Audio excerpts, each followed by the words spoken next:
Yeah, so for those who don't know me, I'm Claire Scott.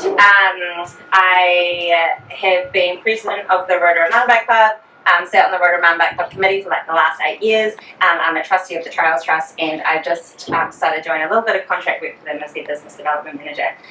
So love yarning about these community organisations. And I know a few of you would have heard these spiels before, so I'm so sorry. We also got the likes of Jeff as well, a mainstay in the mountain bike industry here in Rotorua, and so he's a big part of the club and the committees and all sorts. So please feel free to jump in if I'm getting things wrong, Jeff. So first of all, just give you a brief outlay of how this forest ecosystem works. So Walker Forest, and I apologise if you guys have already gone over this, but Walker Forest is a privately owned piece of land. So it's owned by 3 separate iwi, Tuharangi, Whakaui, and the 3 hapu, and it's literally split somehow. So that way over there is Tuharangi, that way over there is Whakaui, and then 3 hapus at the front, essentially. So you've got a piece of land that is divided. It is there's a Crown licence on the forest which says that this land needs to be open and free for users up until 2042 to be used recreationally by bikers, runners, walkers and horse riders. To manage that, the Rotorua Lakes Council is the manager of the recreational use in the forest. So they are the body between the iwi group and us, essentially, the users of the forest. And so they're the ones who, if something happens in the forest, it's on the council, essentially. So for instance, if there's a death in the forest, it's the council who has to represent that sort of stuff. If there's anything bad that happens, it's the council. And so we have to have a really good relationship with them as community organisations to ensure that they have all the information they need and that we're doing things properly. The trees that are in the Walker Forest, so all those beautiful pines and Doug fir, that's all owned by timberlands. So timberlands are the ones that harvest. So it's a working forest, and lots of people are for and against this. I work in forestry, so I'm a bit biased. I'm totally for the evolution of the forest. We cut down trees and then we get whole new tracks built. Saying that we lose beautiful trails as well. So it's a bit hard. We haven't had anybody strapping themselves to trees just yet, but I'm waiting for that to happen when we do Old Chevy. That's a real beautiful part. But if you ride Old Chevy, you'll realise you want it to be long, so it's quite fun sometimes. Yeah, I know what it's like frontal. I'm looking forward to that going. And so that's essentially how it works. In 2042, the iwi take back essentially the responsibility of managing this land, and so if they decide to close the gates and be like, I'm sorry, you guys aren't allowed in here anymore, that's entirely their right. So what we're trying to do as the community and as concessionaires in the forest as well, so the likes of the shuttles, we're trying to show them how beneficial it is to keep Walker Forest open for recreational use. And so how great for the local economy mountain biking is. It brings in millions of dollars annually into Rotorua. So people who come here specifically to ride their bikes in Walker Forest have brought in I think like $131 million just in 2021 alone, and that was a COVID year. Right, and so now with the borders open back up and we've got loads of international tourists, I'm not too sure if you guys have seen the amount of campers that have been around recently, we're getting up to 3,500 to 5,000 people in the forest a day, and that's free, right? They're not paying anybody a cent to look after, to maintain any of the trails or anything. So the Trails Trust and the Mountain Bike Club work really synergistically together, so they both add value to each other. So you've got the Mountain Bike Club for the riders, right? We put on events, we run. The biggest thing that the Mountain Bike Club do is they fund the first response unit. Now that is a unique thing in the whole of New Zealand. They don't have this in Queenstown. If there's an accident in Queenstown, you call 111 and you wait. Here in Walker Forest, you call 0800 Walker 1 and you get a medic actually comes and picks you up. We call ourselves, they also do a bit of work for peak safety, and we're a packaging and logistics company. So essentially we package you up safely to get you to an ambulance. That's what their job is. And they've literally saved lives. Like, we have multiple stories of people who are now significantly impaired because of their accident in the forest, but they would be dead if it wasn't for peak safety. So amazing. It costs $130,000 a year to run the first response unit, and that's entirely covered by the Rotorua Mountain Bike Club. So if you ride in the forest, you should be a club member. Because I remember having a conversation with somebody one day and they were just like, oh, but I've never needed the first response unit. And it's just like, yeah, but what if one day you do? And I see loads of social media posts now, oh my God, Peak Safety, you're amazing. Yeah, they are, but they're contractors. It's the mountain bike club that pay for that service. So for instance, if you ever do any work with the first response unit, you want to make sure you put a shout out to the club and awareness that that funding is from the community and from the mountain bike club. And Barbara Jenks, who is a force to be reckoned with, she does all the funding for it. So we get $80,000 a year from the Bay of Plenty Regional Council to fund that. And then we get $10,000 a year from 4 different charities. $10,000? $10,000 to $12,000 a year from 4 different charities. So the club is we've got 3 years reserve for the first response unit. So if we get funding cut today, we can still run the first response unit for the next 3 years with absolutely no problem. After that, then it'll be all over. So it's important to continue supporting that initiative because, yeah, it's amazing. They also run a ton of events. So the Mountain Bike Club has their low-key Super one's on tonight, actually, hopefully. If the rain, though we want the rain, obviously it's very dry out there. But we run the low-key Super through summer. We've got the National Mountain Bike Champs in February, so we're running XC98. We've got that for 2025 and 2026. There's an expression of interest out at the moment for the Enduro National Champs, so we're going to be going for that for 2026 as well. So there's loads of awesome things that the club do, and they're all volunteers as well. So everybody who sits around the club table, all volunteers, they all donate their time. The ones that put in the events as well, like national to the NZDH, the Mountain Bike New Zealand series, all of that is run entirely by volunteers. So that in an event space, that's what the club bring. They also do rider development. So all money that is brought in from those events gets pushed straight back into the community by rider development groups. They give the first response unit. They give a lot of money to the Trails Trust as well. So yeah, that's sort of the club and their purpose. And then you've got the Trails Trust. So the Trails Trust, they used to be part of the Mountain Bike Club. So the Mountain Bike Club used to maintain all the trails in the forest. And then it became all about the trails and not enough about the riders, so they split it off and they made the Trails Trust to be specifically about maintaining trails in the forest. We have 300 kilometres worth of trails here in the forest, and that's made up of biking, walking and horse riding tracks. It costs roughly $2 per metre to maintain the trails in the forest. We get $250,000 a year from the Rotorua Lakes Council. And if you do the maths, you realise that we need a significant amount more to be able to maintain all the trails in the forest. So to be able to do that, we rely very heavily on volunteers, so trail adoptees, and donations and membership. Both the club and the trust only have 1,000 members each. And if you think about who's sitting, how many people we get through the forest every day, it's absurd. You know, we should have triple the amount in the Trails Trust alone. And so, yeah, and it's only $5 to join the Trails Trust as well. And numbers is such a big thing when we want you to make donations to trusts and funds. We're like, this community asset everybody loves, please give us money. And you're like, we've only got 1,000 people who are interested. You know, like, why should we give you money? And so numbers is such a big thing when it comes to these organisations. We want 10,000 members to show, like, funders that actually this is an asset you want to put money into because the community really believe in it. And so that's lots of people see the trust and they think it's just a department of the council. It's not, it's a community, not-for-profit organisation, and it is completely run, managed by volunteers. We hire employees to maintain the trails in the forest, but essentially it is completely governed by volunteers as well.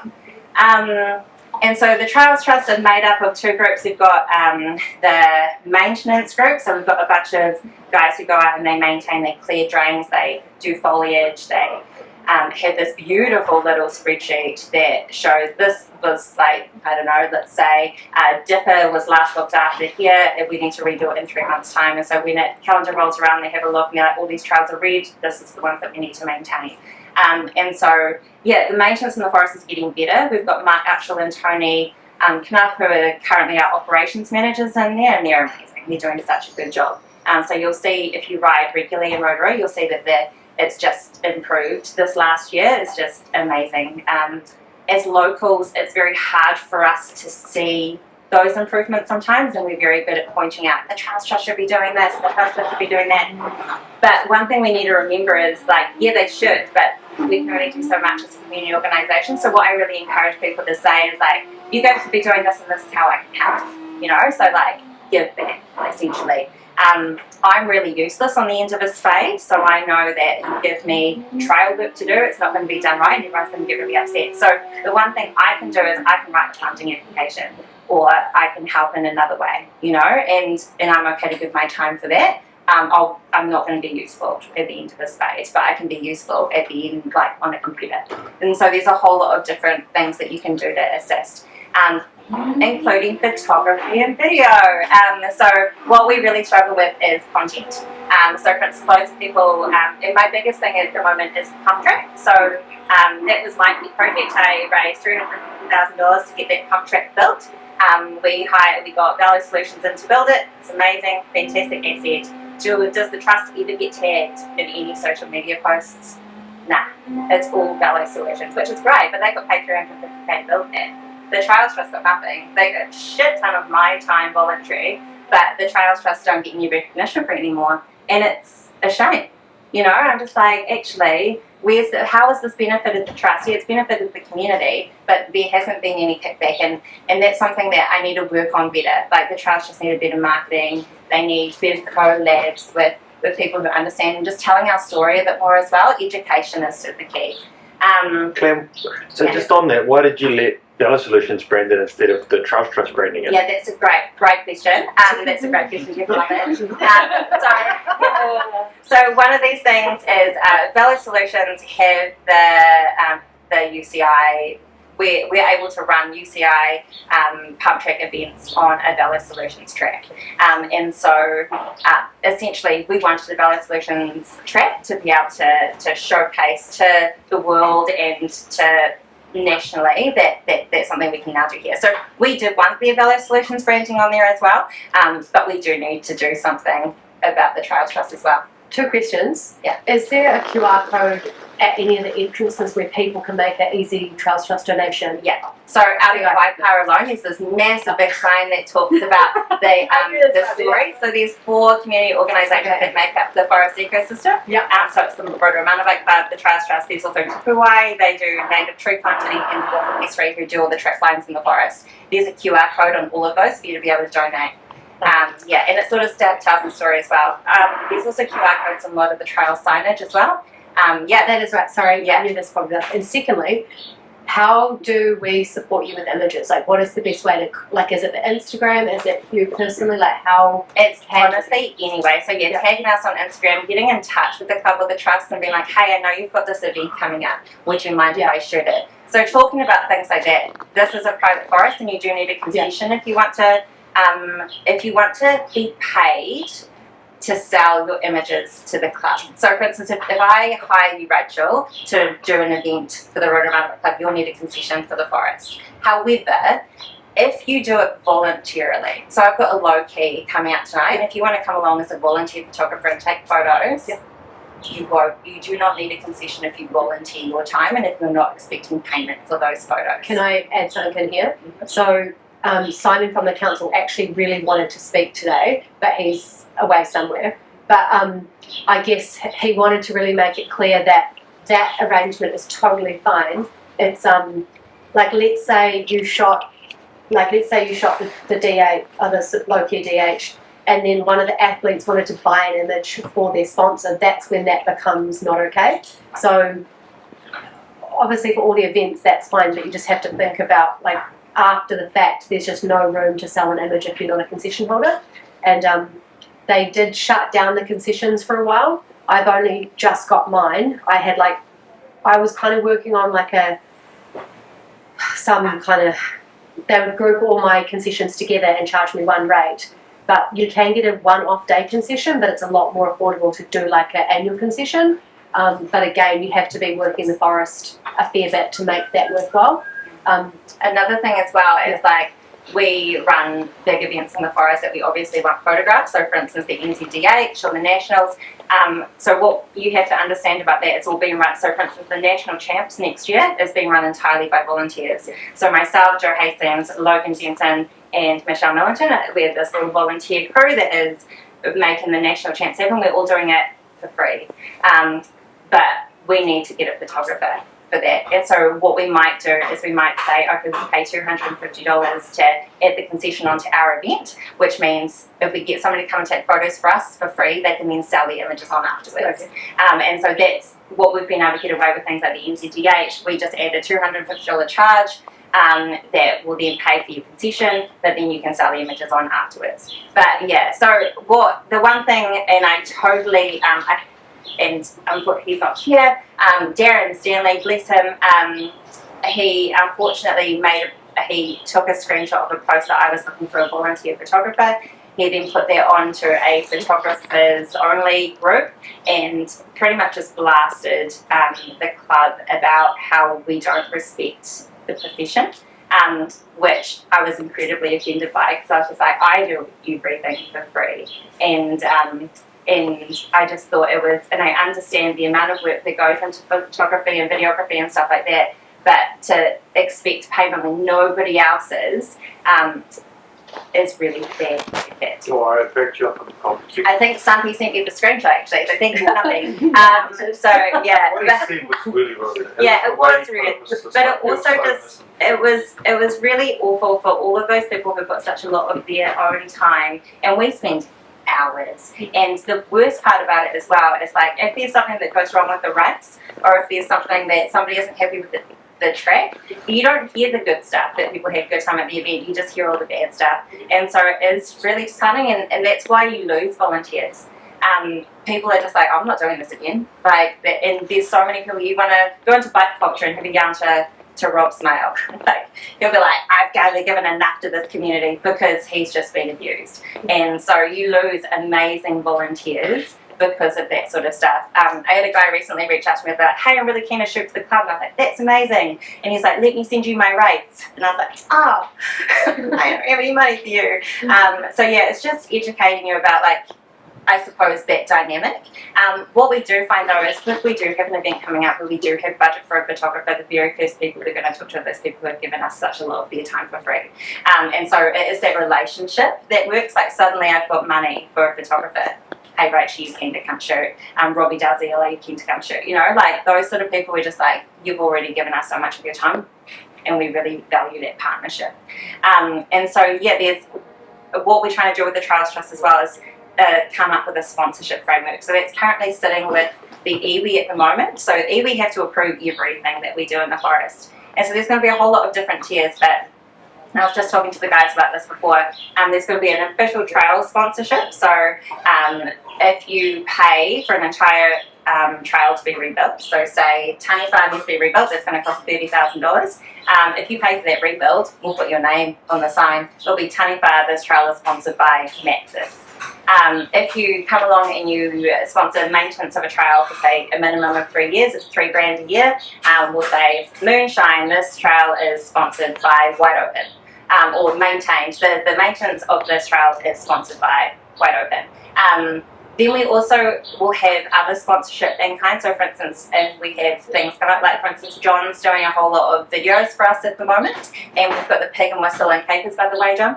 Pig and Whistle and Capers have just come on board, and they're paying for that for us. And so on the end of those videos that John's making for us, it will have these videos were supported by the help of the Pig and Capers. And so that's the same with content. Like, for instance, if Rachel's come into a whole lot of content for our website, would put Rachel down as a sponsor of the Trails Trust, because that's a whole lot of in-kind work that she's just given us that we wouldn't have to pay for.